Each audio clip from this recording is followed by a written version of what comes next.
Hello.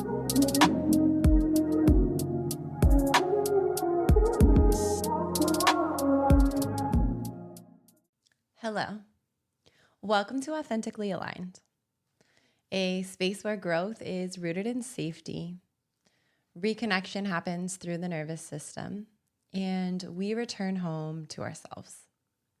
In the last couple of episodes, we have talked about what it looks like to return to yourself and what it looks like to begin to trust yourself again. But self-trust without being able to honor yourself and without being able to set boundaries isn't something that is going to hold.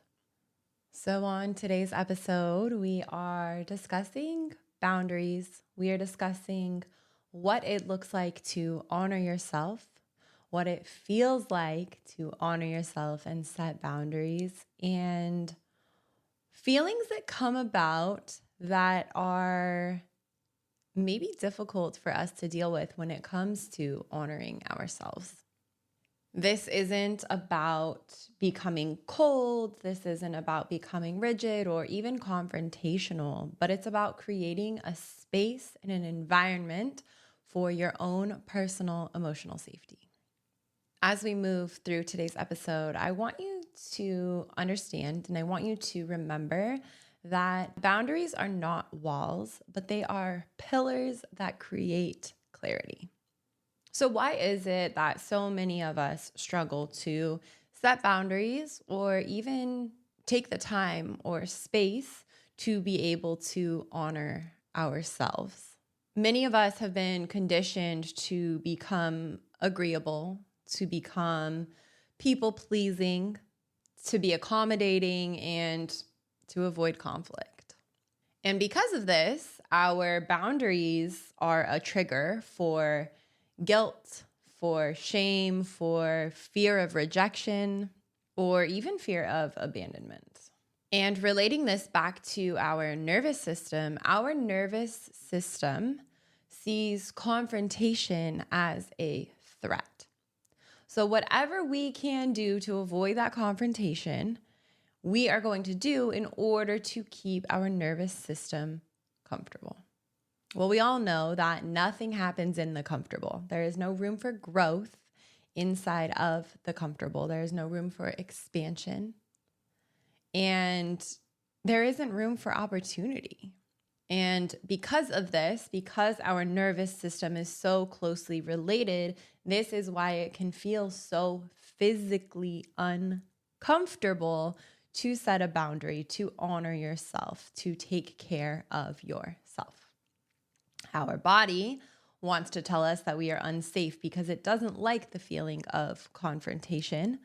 And this goes along with the many, many years of conditioning of people pleasing or being accommodating or not wanting to let somebody else down, but inside of that, letting yourself down. So now our job and our goal is to get back to the space where letting ourselves down makes us more uncomfortable than letting somebody else down. Honoring ourselves becomes more comfortable for us than honoring somebody else's needs. And this is where boundaries come into play. And this is where you understand that boundaries are not to hurt somebody else. Boundaries are to protect your peace and to protect and care for and pour into your nervous system so that moving forward, you created a space of emotional safety for yourself. So while it becomes difficult to honor yourself and while it becomes difficult to maybe let somebody down in that process, recognizing that that discomfort doesn't mean that you're wrong. It doesn't mean that you're doing something wrong or making a wrong decision, but it means that you're growing inside of the decision that you're making. I do think it's important for us to clarify what boundaries are, because I think that there are so many common misconceptions that happen when it comes to setting boundaries. And Because boundary is a word that recently has been so easily tossed around, I think that this is where these misconceptions come from. And oftentimes people can take a word and run with it and really not know what it means or how to embody the action of the word. So setting boundaries is not about controlling somebody else. It's not about manipulation. It's not about getting what you want out of a situation, so you set a boundary. It's not about punishing somebody. It's not about making somebody feel the effects of this boundary. A boundary is not an ultimatum. And a boundary is not aggressive. It's not about aggression. It's not about proving your point. It's not about putting somebody else down in order to lift yourself up. Boundaries are, however, self-responsibility, clarity about the things that you will and will not participate in, the things that you will or will not tolerate, the things that you will or will not find yourself in. And boundaries are about emotional and energetic regulation.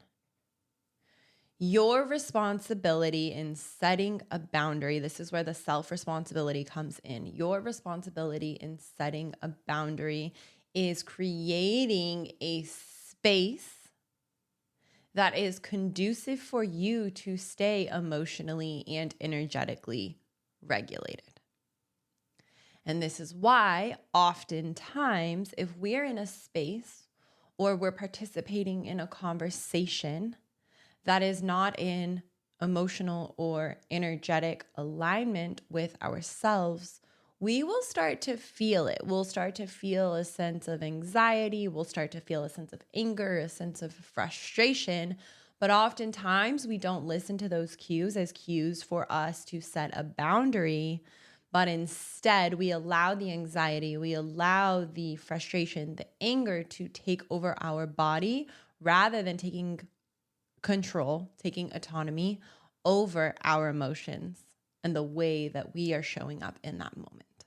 As we are setting boundaries and as we are creating this space and environment for emotional regulation and energetic regulation and safety, it's important to understand that a boundary is not about changing somebody else. People are going to do what they're going to do, and you have to let them do what they're going to do. But setting a boundary is about choosing yourself. Setting a boundary is about saying, you know what? I recognize that this is something that you do. That is not something that I am okay with. But inside of setting that boundary, you have to be willing to remove yourself from the situation if things don't change. If you are consistently and constantly finding yourself feeling uncomfortable, feeling unsafe, feeling emotionally dysregulated or energetically dysregulated, it's important for you to address and acknowledge where your boundaries lie and maybe have you become too lax on boundaries that you have set, or maybe you didn't set firm enough boundaries and now you are suffering the consequences of this.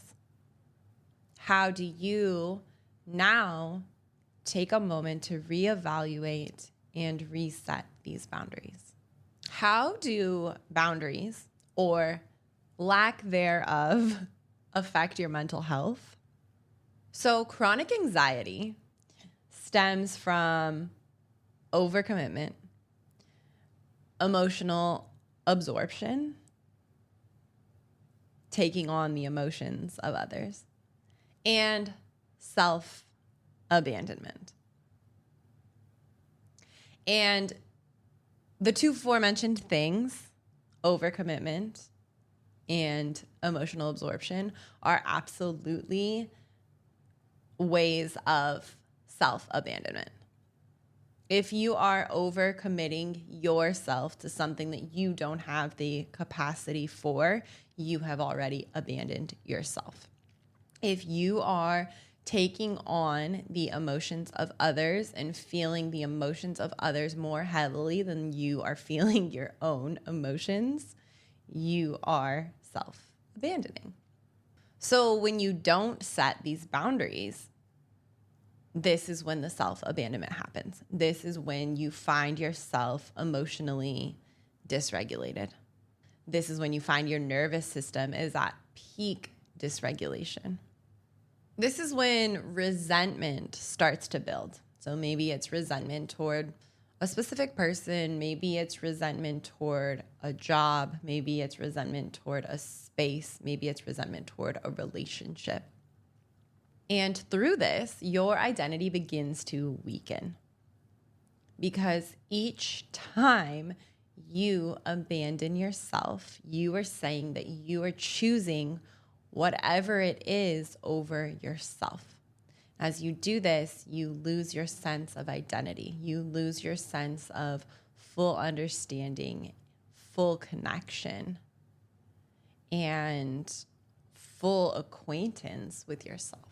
Now, on the other side of this, being able to appropriately set boundaries, to clearly articulate your boundaries and stand firm in them, this allows the restoration of safety. This allows the restoration of predictability.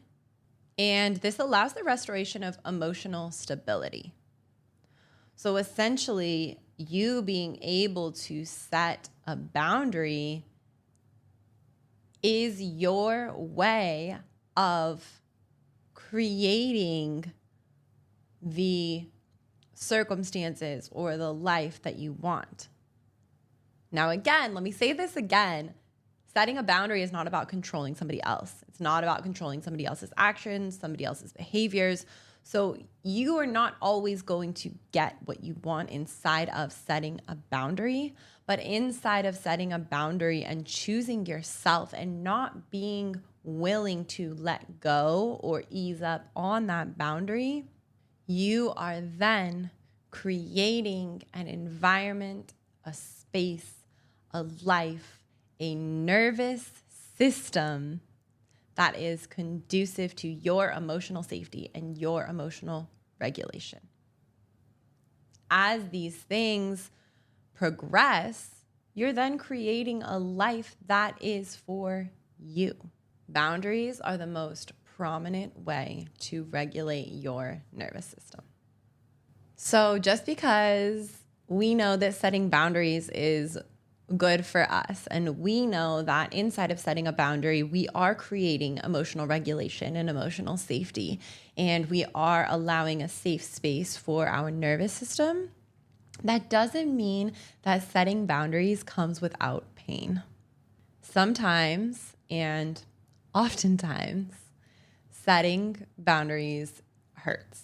And setting boundaries is difficult, and it's painful for you, and it also can be painful for somebody else. Inside of setting boundaries, we tend to lose proximity to people or even places. You tend to disappoint people. And you also yourself may feel grief. You may feel a grievance of letting go of a version of yourself that you no longer wish to align with. And you may feel a grievance inside of maybe the way that things used to be. But as you're setting these boundaries, you recognize that in order to create and have a different life, or create and have a different feeling or a different sense of emotional regulation, or to be able to leave your anxiety in the past, you have to leave certain behaviors, certain environments, certain people, certain actions, certain habits in the past. And just because you know that these things are good for you, it's good to leave these things in the past, doesn't mean that you don't have to grieve these things. You are letting go. You are releasing an old sense of your identity. And just because you're ready to let it go, and just because you know it's what's best for you and you know you're going to grow inside of that, doesn't mean that you don't have to have a process of grievance for that version of yourself. It's so interesting. I was just having a discussion with somebody about this the other day, and inside of becoming a greater, better version of yourself, knowing that all of these things are so great for you and you're on a path of growth and expansion, you also have to let go of and almost put to rest this old version of yourself that was feeding into things that don't align with this new, better, greater version of yourself. Sometimes that looks like having a different demeanor, having a different presence, whether it be in person or online. That's the conversation that her and I were having is the difference in when we were in the dance industry.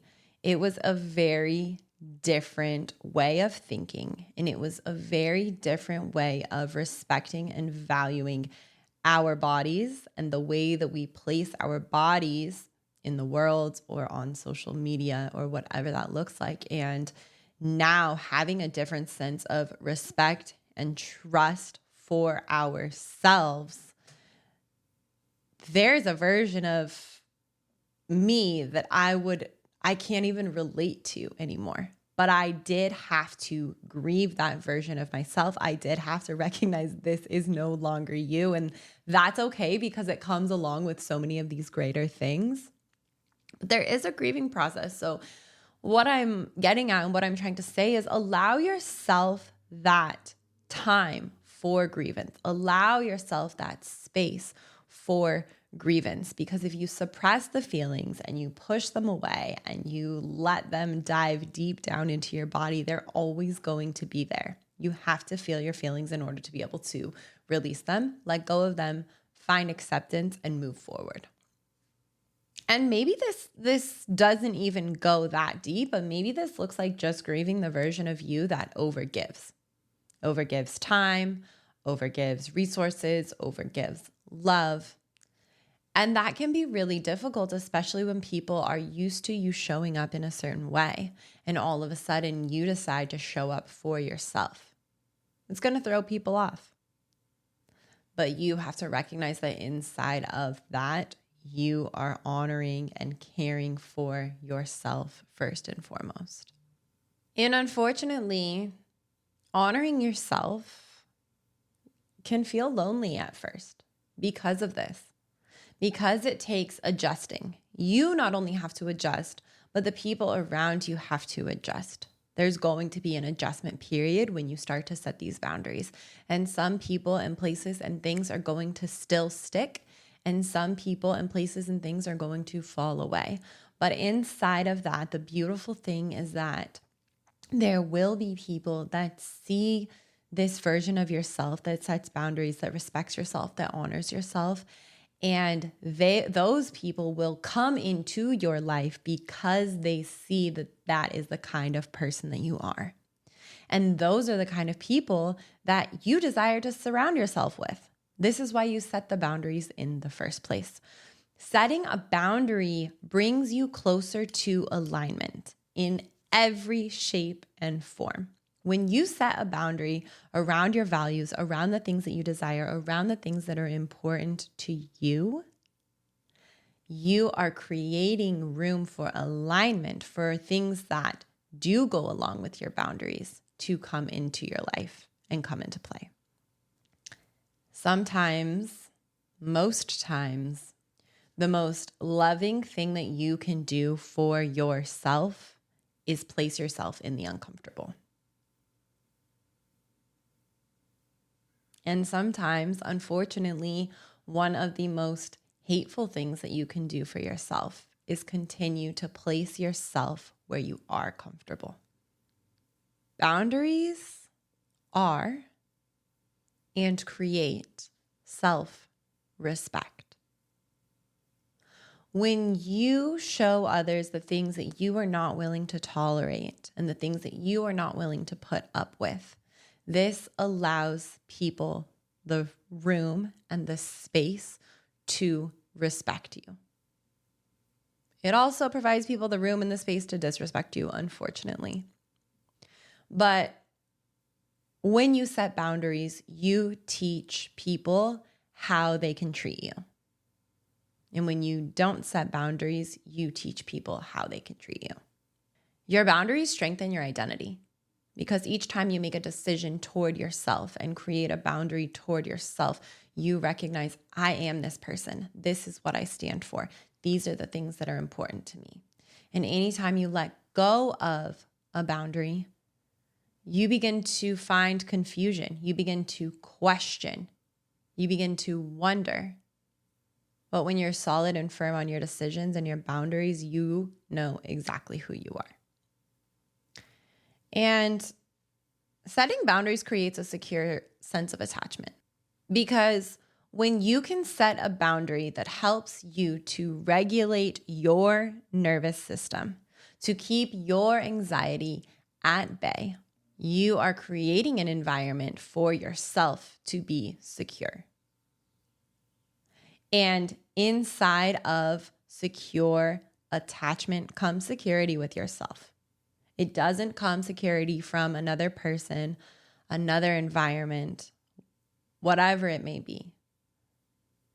The security inside of secure attachment comes from the security that you create for yourself. And if you're not willing to create security for yourself, you are not going to be able to experience security from anybody else. And your boundaries are going to protect the self that you worked to return to. If you return back to yourself and you have no boundaries, you're going to return back to whatever you were returning from. Setting boundaries to keep your peace, to keep your constant, and to keep you exactly as you desire to be inside of your values, inside of your morals, inside of your purpose, inside of all of these things. You returned back to yourself. You rebuilt the trust with yourself. Now it is your job to keep yourself. And that happens through setting boundaries. Now, as we go to set boundaries, it can feel completely overwhelming. It can feel like you don't know where to start or you don't know how to begin to set boundaries.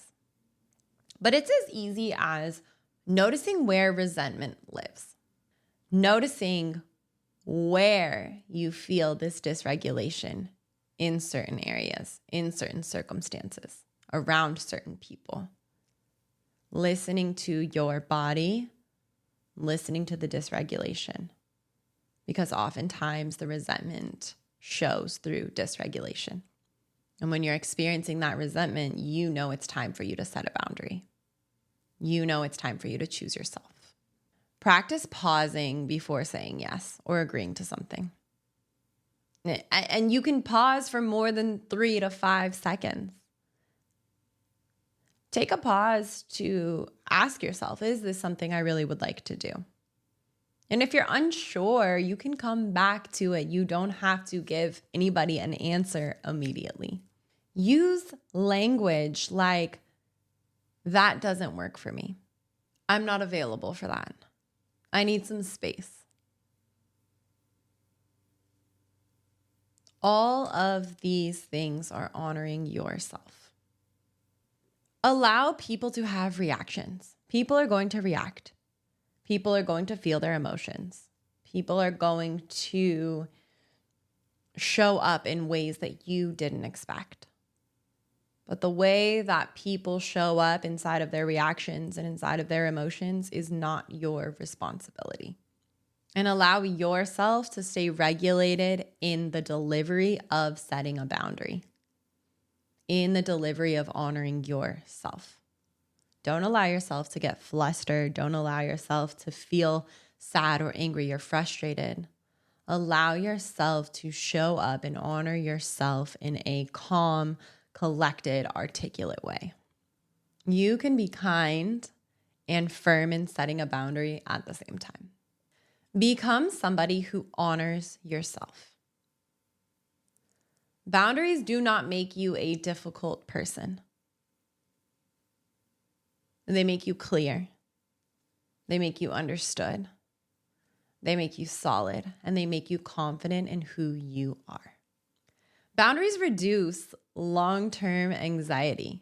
Why would you not want to set yourself up for the reduction of long-term anxiety or any anxiety in general? And boundaries create aligned relationships. As you set boundaries, the people who are supposed to be in your life will absolutely stay, will absolutely fall into place.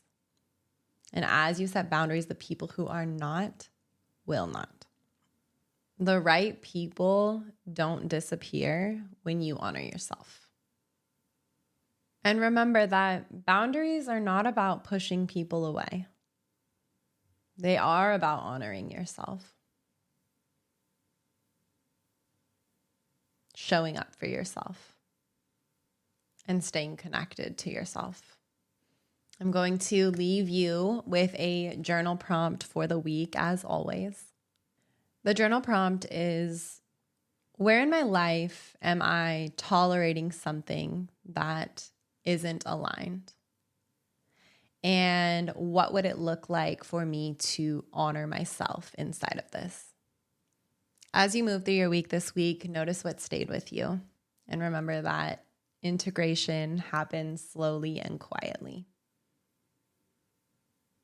If this episode resonated, I would love for you to share it with somebody. That's how we expand our space. And as always, I am sending you so much love and light. Have a beautiful week and return home to yourself.